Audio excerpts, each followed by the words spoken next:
बच्चों, आज हम कक्षा 10 विषय गणित अध्याय 3 दो चरों वाला रैखिक समीकरण के अंतर्गत प्रश्नावली 3.5 का क्वेश्चन नंबर 4 देखेंगे, जिसके बारे में हम देखते हैं। प्रश्न है, निम्नलिखित समस्याओं में रैखिक समीकरणों के युग्म बनाइए और उनके हल, यदि उनका अस्तित्व हो तो किसी बीजगणितीय विधि से ज्ञात कीजिए। प्रश्न है, एक छात्रावास की मासिक व्यय का एक भाग नियत है तथा शेष इस प्रकार निर्भर करता है कि छात्र ने कितने दिन भोजन लिया है।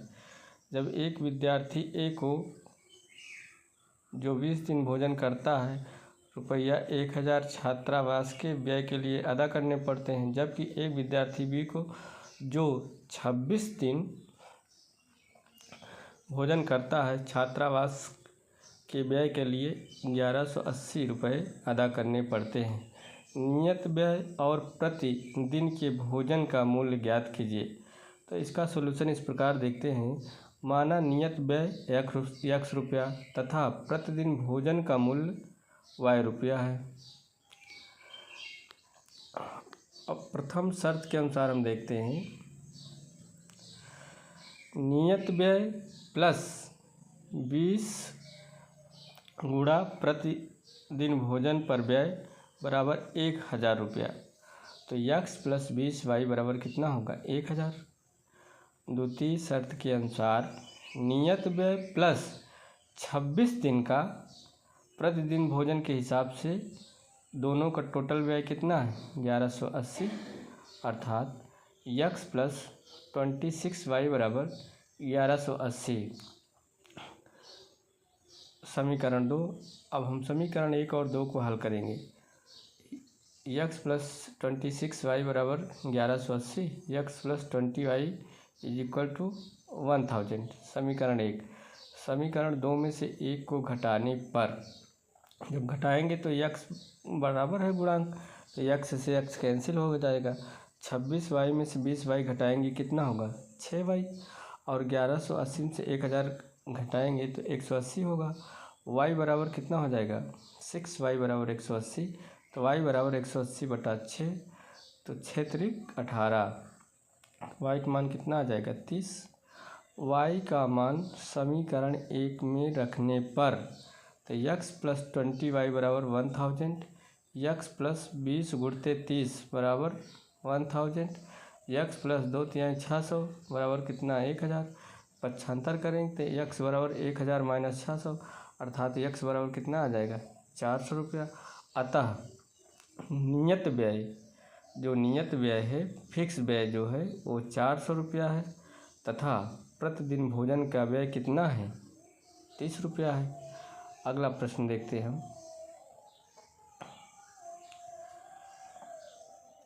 एक भिन्न 1/3 हो जाती है जब उसके अंश से 1 घटाया जाता है, और वह 1/4 हो जाती है जब हर में 8 जोड़ दिया जाता है। वह भिन्न ज्ञात कीजिए। तो माना भिन्न क्या है? x/y है। प्रथम शर्त के अनुसार भिन्न में 1 घटाएंगे, अंश में 1 घटाएंगे, तो भिन्न का मान कितना हो जा रहा है? 1/3। x माइनस 1/y बराबर 1/3। 3 से गुणा करेंगे, 3x माइनस 3 बराबर y गुणा 1, तो 3x माइनस y बराबर कितना हो जाएगा? 3 हो जाएगा। ये समीकरण 1 है। द्वितीय शर्त के अनुसार, द्वितीय शर्त है कि यदि हर में 8 जोड़ देते हैं तो भिन्न का मान 1/4 हो जाता है, अर्थात x/y प्लस 8 बराबर 1/4। 4 से गुणा करेंगे तो 4x बराबर y प्लस 8, और पक्षांतर करेंगे तो 4x माइनस y बराबर 8। समीकरण 2। और इसी के नीचे लिख लेंगे समीकरण 1, 3x माइनस y बराबर कितना? 3। समीकरण 1। तो समीकरण 2 में से 1 को घटाने पर, जब घटाएंगे तो y से कैंसिल हो जाएगा। 4x में से 3x घटाएंगे तो कितना होगा? x, और 8 में से 3 घटाएंगे तो 5। अब x का मान समीकरण 1 में रखेंगे, तो 3x माइनस y बराबर 3, तो 3 इंटू 5 माइनस y बराबर कितना? 3। तो 5 तिहाई 15 माइनस y बराबर कितना हो गया? 3। तो माइनस वाई बराबर 3 माइनस 15, तो माइनस वाई बराबर माइनस 12, तो वाई बराबर कितना होगा 12। अतः भिन्न कितना होगी, भिन्न बराबर अंश बटा हर यक्स बटा वाई बराबर 5/12। अगला प्रश्न है, यश ने एक टेस्ट में 40 अंक अर्जित किए जब उसे प्रत्येक सही उत्तर पर 4 अंक मिले तथा अशुद्ध उत्तर पर 1 अंक की कटौती गई। यदि उसे उत्तर पर 4 अंक मिले तथा अशुद्ध उत्तर पर 2 अंक कटते तो यश 50 अंक अर्जित करता। टेस्ट में कितने प्रश्न थे। अब ऐसे प्रश्नों को हल करने के लिए सर्वप्रथम हम सही एवं गलत प्रश्नों की संख्या को मान लेते हैं। तो माना सही प्रश्नों के उत्तर देने की संख्या यक्स तथा अशुद्ध प्रश्नों के उत्तर देने की संख्या कितनी है, वाई है। अतः प्रश्नों की कुल संख्या कितना हुआ, यक्स प्लस वाई। अब प्रथम शर्त के अनुसार क्या करेंगे, तो 3 अंक कब मिलता है, सही करने पे। अब प्रश्न के उत्तर की संख्या कितनी दे रहा है, यक्स, तो यक्स में 3 से गुणा करेंगे 3x माइनस गलत उत्तर देने की संख्या कितनी है, वाई। अगर हम वाई में 1 से गुणा करेंगे तो वाई होगा, अर्थात सही माइनस गलत बराबर प्राप्त अंक 3x माइनस 4y बराबर कितना, 40। द्वितीय शर्त के अनुसार सही उत्तर देने पर 4 अंक मिल रहा है। हमने सही उत्तर दिया कितना, x, तो इसका अंक कितना होगा 4x माइनस गलत उत्तर देने पर 2 अंक काट लिया जाता है। और गलत प्रश्न के उत्तरों की संख्या कितनी है, y, तो अंक कितना प्राप्त होगा 2y, अर्थात सही माइनस गलत बराबर 50 हो जाएगा प्राप्त अंक, अर्थात 2x माइनस वाई बराबर कितना 25। समीकरण 2। अब इसी के नीचे समीकरण 1 लिखेंगे। 3x माइनस वाई बराबर कितना 40, समीकरण 1। और समीकरण 2 में से 1 को घटाने पर तो माइनस यक्स बराबर कितना हो जाएगा -15, तो यक्स बराबर 15। यक्स का मान समीकरण 1 में रखने पर 3x माइनस वाई बराबर कितना 40, 3 गुणते 15 माइनस वाई बराबर 40, तो माइनस वाई बराबर कितना -5, वाई बराबर कितना हो जाएगा 5 आ जाएगा।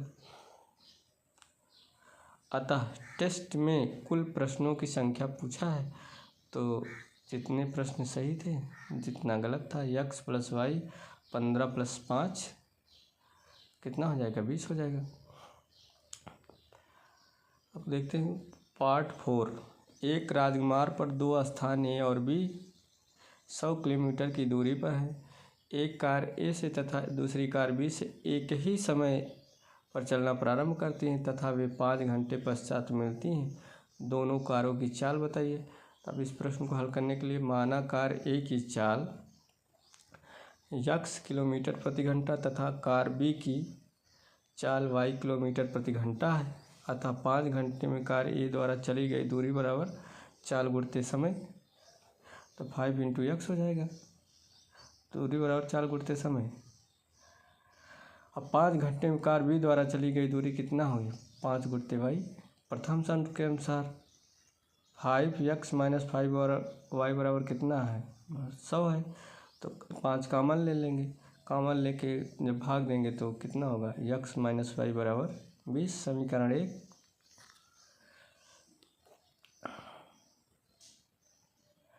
द्वितीय शर्त के अनुसार जब कारें विपरीत दिशाओं में दोनों ही स्थानों से चलकर मिलेंगी तब उनके 1 घंटे का समय लगेगा और दूरी 100 किलोमीटर चलना पड़ेगा, अर्थात x प्लस वाई बराबर 100। कैसे आया, फिर वही दूरी बराबर चाल गुणते समय, तो चाल x हमने माना है, ए की चाल x, बी की चाल y। तो चूँकि अब विपरीत दिशा में चलती हैं तो सापेक्षिक चाल जुड़ जाती हैं, तो x प्लस वाई बराबर कितना हुआ 100, समीकरण 2। इसी के नीचे लिखेंगे x माइनस वाई बराबर कितना 20, समीकरण 1। तो जोड़ने पर 2x बराबर कितना 120, तो x बराबर 120/2 भाग दे देंगे तो 60, x बराबर कितना हुआ 60। x का मान समीकरण 2 पर रखने पर मान रख देंगे, तो x प्लस वाई बराबर 100 है, तो 60 प्लस वाई बराबर 100, y बराबर 60 माइनस 100 माइनस 60 तो y बराबर 40। अतः दोनों कारों की चाल क्रमशः 60 किलोमीटर प्रति घंटा तथा 40 किलोमीटर प्रति घंटा है। मोस्ट इम्पोर्टेंट प्रश्न ये है। अगला, एक आयत का क्षेत्रफल 9 वर्ग इकाई कम हो जाता है यदि उसकी लंबाई 5 इकाई कम कर दी जाती है और चौड़ाई 3 इकाई बढ़ा दी जाती है। ठीक है, यदि हम लंबाई को 3 इकाई और चौड़ाई को 2 इकाई बढ़ा दें तो क्षेत्रफल 67 वर्ग इकाई बढ़ जाता है। आयत की विमाएँ ज्ञात कीजिए, अर्थात आयत की लंबाई चौड़ाई हमसे पूछा है। तो माना आयत की लंबाई x वर्ग इकाई है तथा चौड़ाई y इकाई है, या मीटर भी मान सकते हैं। अतः आयत का क्षेत्रफल कितना हो जाएगा, x गुणा y। प्रथम शर्त के अनुसार लंबाई को हम 5 कम कर रहे हैं, चौड़ाई को 3 बढ़ा रहे हैं, तो क्षेत्रफल में 9 की कमी हो जाती है, अर्थात x minus 5 into y plus 3 बराबर 9। अब इसको हम हल करेंगे तो सॉल्यूशन होगा 3x माइनस 5y बराबर 6, समीकरण 1। द्वितीय शर्त के अनुसार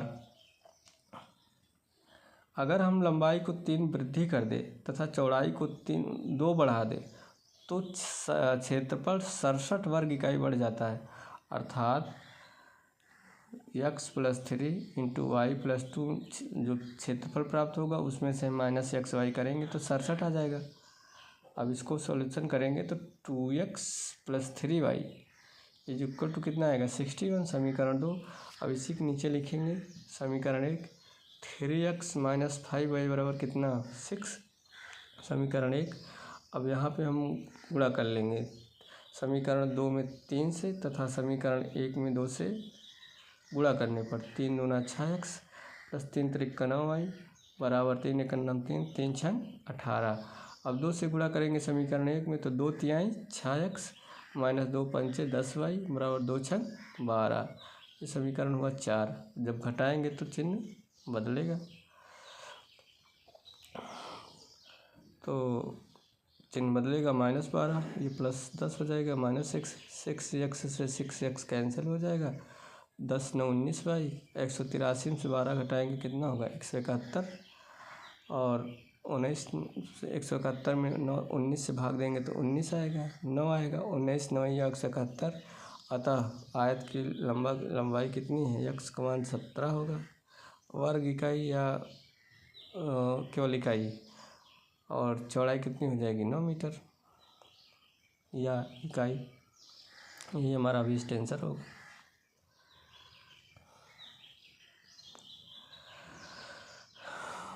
बच्चों अब हम अगली प्रश्नावली देखते हैं। प्रश्नावली 3.6, निम्नलिखित समीकरणों के युग्मों को रैखिक समीकरणों के युग्म में बदलकर हल कीजिए। पहला प्रश्न है 1/2x प्लस 1/3y बराबर 2, और दूसरा समीकरण है 1/3x प्लस 1/2y बराबर 13/6। तो हम मान लेते हैं 1/x बराबर कितना, a, तथा 1/y बराबर कितना होगा, b। तो अब इसी का मान हम रख देंगे, तो a/2 प्लस b/3 बराबर कितना, 2। तो अब इसका एलसीएम लेंगे तो 3 होगा, 6 होगा, और 6 में 2 से भाग देंगे तो कितना आएगा, 3। 3 से ऊपर नीचे गुणा करेंगे तो 3a, 3 दूना 6, और 6 में 3 से भाग देंगे 2 बार जाएगा, तो 2 से ऊपर नीचे गुणा 2b प्लस 2 तिहाई 6, अर्थात 3a प्लस 2b बराबर कितना, 12, समीकरण 1 होगा। अब इसी प्रकार 2 में मान रखते हैं, तो a/3 प्लस b/2 बराबर 13/6, लघुत्तम लेंगे तो 2a प्लस 3b बटा 6 बराबर 13/6, 6 से 6 कैंसिल हो जाएगा, तो यहाँ पे 2a प्लस 3b बराबर कितना, 13, समीकरण 2। और समीकरण 1 क्या है, 3a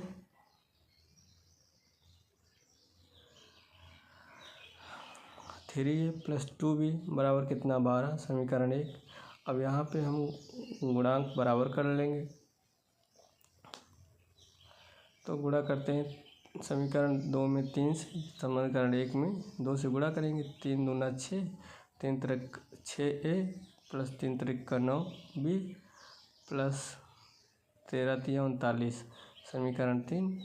अब दो समीकरण 1 में 2 से गुणा करेंगे। 2 तिया 6a प्लस 2 दूना 4b माइनस 12 दूना 24, समीकरण 1। गुणांक बराबर है तो घटा लेंगे। समीकरण 3 में से समीकरण 1 को घटाने पर, समीकरण 4 को घटाने पर तो चिन्ह बदल जाएगा। 6a से 6a कैंसिल हो जाएगा। 9b में से 4b घटाएंगे तो कितना हो जाएगा? 9b में से 4b घटाएंगे तो 5b आएगा। 39 में से 24 घटाएंगे तो कितना होगा? 15। तो 5b बराबर 15, तो b बराबर 15/5 भाग देंगे 3 आएगा। b का मान समीकरण 2 में रखने पर 2a प्लस 3b बराबर 13, तो 2a प्लस 3 इंटू 3 बराबर कितना? 13। 2a बराबर कितना? 13 माइनस 9, तो 13 में से 9 गया कितना? 4।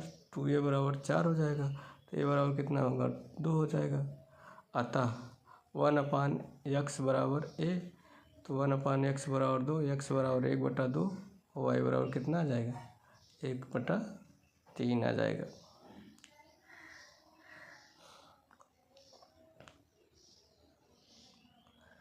अगला प्रश्न है, इम्पोर्टेंट प्रश्न है, ये पूछे जाते हैं कि बोर्ड एग्जाम में 6 नंबर में ये महत्वपूर्ण प्रश्न है, ऐसे पूछे जाते हैं।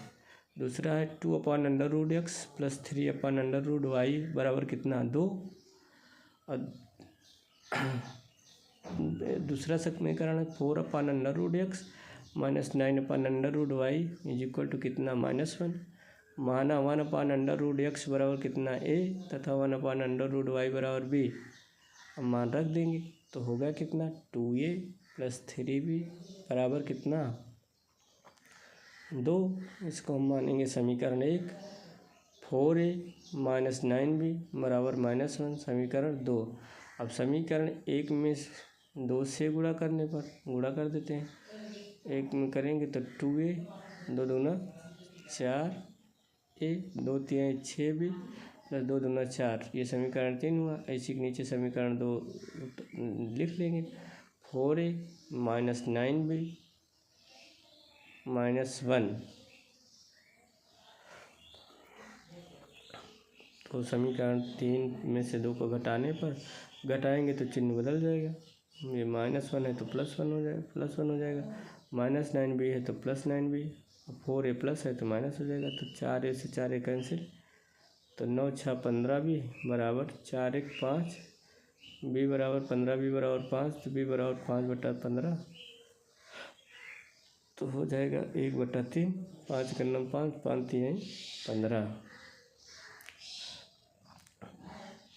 b का मान समीकरण 1 में रखने पर तो 2a प्लस 3 इंटू 1/3 बराबर कितना आ जाएगा? 2।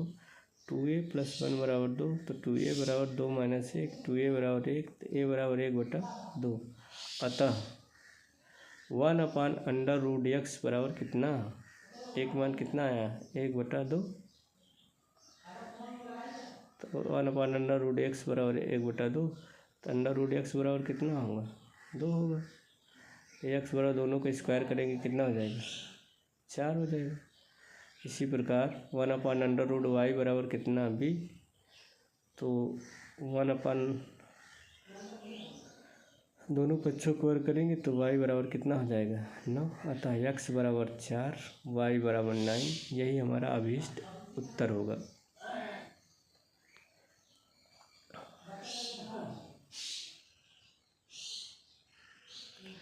अगला प्रश्न देखते हैं, third part. 4/x plus 3/y बराबर कितना? 14। समीकरण 1। 3/x माइनस 4y बराबर तो 23, समीकरण 2। समीकरण 1 में 4 से तथा समीकरण 2 में 3 से गुणा करने पर, तो गुणा कर लेते हैं।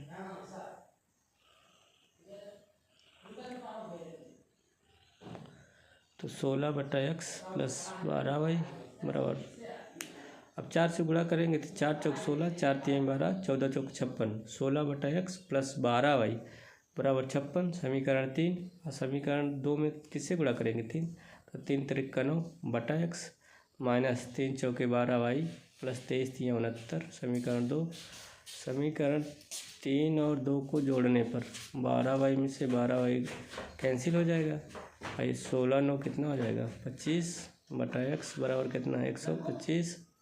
तो x बराबर 25/125, 25 से करना 25, 25 पंच 125।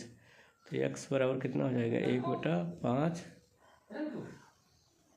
x समान समीकरण 2 1 में रखने पर 4/x प्लस 3y बराबर 14, 4/1/5 प्लस 3y बराबर 14। इस प्रकार हल करेंगे तो 3y बराबर -6, तो y बराबर -2 आ जाएगा। अतः x बराबर 1/5, y बराबर -2 होगा। ये हमारा आंसर होगा। बच्चों इसके आगे हम अगले भाग में देखेंगे। बहुत बहुत धन्यवाद।